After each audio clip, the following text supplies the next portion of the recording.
വീട്ടിൽ അമ്മ സമയമില്ലാത്തപ്പോൾ ഉണ്ടാക്കുന്ന ഒരു ഈസിയസ്റ്റ് ആയിട്ട് എന്നാൽ അതേപോലെ അടിപൊളി ടേസ്റ്റ് ആയിട്ടുള്ള ഒരു എഗ് കറി റെസിപ്പിയാണ് ഞാൻ പറഞ്ഞുതരാൻ പോകുന്നത്. ആദ്യം തന്നെ കുക്കറിലോട്ട് ഒരു 3 സവാള കട്ട് ചെയ്തിടുക. അതിനകത്തേക്ക് കുറച്ച് ഇഞ്ചി, വെളുത്തുള്ളി, ഒരു 2 പച്ചമുളകും കൂടി കീറിയിടുക. ഒരു ഗ്ലാസ് വെള്ളം, കുറച്ച് ഉപ്പും കൂടിയിട്ട് മൂടി വെക്കുക. ഇത് റെഡിയാവുന്ന സമയം കൊണ്ട് ഞാൻ അപ്പുറത്തെ അടുപ്പിൽ മുട്ട വേവിക്കാൻ വെച്ചിട്ടുണ്ട്. വിസിൽ വന്നു. ഇനി ഒരു 3-4 വിസിലായി കഴിയുമ്പോഴത്തേക്കും ഇത് നമുക്ക് ഓഫ് ചെയ്യാം. എന്നിട്ട് ഒരു കടായിലേക്ക് കുറച്ച് കടുകിടാം. അത് പൊട്ടി വരുമ്പോഴത്തേക്കും കുറച്ച് കറിവേപ്പിലയും കൂടെ ഇട്ട് കൊടുക്കാം. ഇനി നമ്മൾ ആഡ് ചെയ്യാൻ പോകുന്ന മസാലക്കൂട്ടാണ്. അതായത് 2 teaspoon chilli powder, 1 teaspoon coriander powder, പിന്നെ 1/2 teaspoon turmeric powder and 1 teaspoon garam masala. ഇതൊരു നമുക്ക് 1 മിനിറ്റ് നന്നായിട്ടൊന്ന് ഇളക്കിയെടുക്കാം.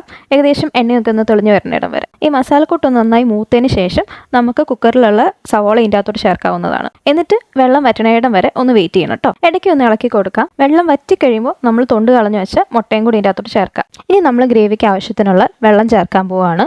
അപ്പോൾ ഞാൻ ഏകദേശം 1 ഗ്ലാസ് വെള്ളമാണ് ചേർത്തേക്കുന്നത്. നിങ്ങൾക്ക് വേണമെങ്കിൽ സബ്സ്റ്റിറ്റ്യൂട്ടായിട്ട് തേങ്ങാപ്പാലോ അല്ലെങ്കിൽ പശുമ്പാലോ ചേർക്കാവുന്നതാണ്. മോടി കൂട്ടാനായിട്ട് വേണമെങ്കിൽ മല്ലിയിലയും കൂടി ഇട്ടാൽ നമ്മുടെ മുട്ടക്കറി ഇതാ റെഡി ആയിട്ടുണ്ട്.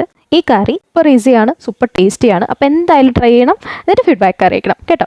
ബൈ.